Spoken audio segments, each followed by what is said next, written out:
జర్నలిస్టులకు కేటాయించిన 38 ఎకరాల స్థలాన్ని కబ్జా కాకుండా హైడ్రా కాపాడింది. హైదరాబాద్ పేట్ బషీర్బాద్లో Jawahar Lal Nehru journalist mutually aided cooperative housing సొసైటీకి తెలంగాణ ప్రభుత్వం 2008లో స్థలాన్ని కేటాయించింది. దీన్ని హెచ్ఎండిఏ కస్టడీలో ఉంచింది. అయితే ఈ కేటాయింపులపై కొంతమంది కోర్టుకు వెళ్లడంతో జర్నలిస్టులకు ప్లాట్ల పంపిణీ నిలిచిపోయింది.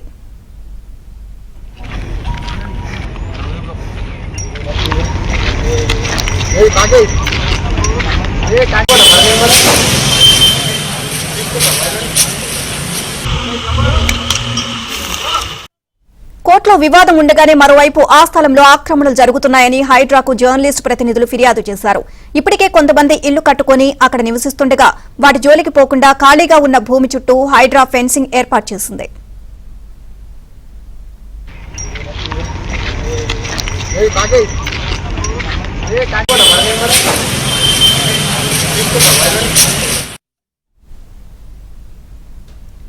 జర్నలిస్టులకు కేటాయించిన 38 ఎకరాల స్థలాన్ని కబ్జా కాకుండా హైడ్రా కాపాడింది. హైదరాబాద్ పేట్ బషీరాబాద్ లో Jawahar Lal Nehru journalist mutually aided cooperative housing సొసైటీకి తెలంగాణ ప్రభుత్వం 2008లో స్థలాన్ని కేటాయించింది. దీన్ని హెచ్ఎండిఏ కస్టడీలో ఉంచింది. అయితే ఈ కేటాయింపులపై కొంతమంది కోర్టుకు వెళ్లడంతో జర్నలిస్టులకు ప్లాట్ల పంపిణీ నిలిచిపోయింది.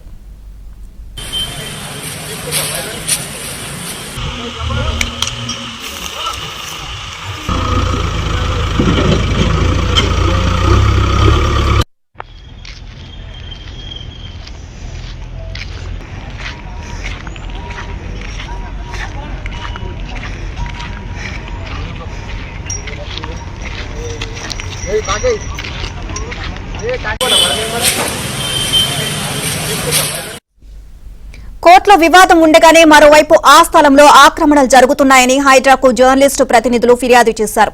ఇప్పటికే కొంతమంది ఇల్లు కట్టుకుని అక్కడ నివసిస్తూ ఉండగా వాటి జోలికి పోకుండా ఖాళీగా ఉన్న భూమి చుట్టూ హైడ్రా ఫెన్సింగ్ ఏర్పాటు చేసింది.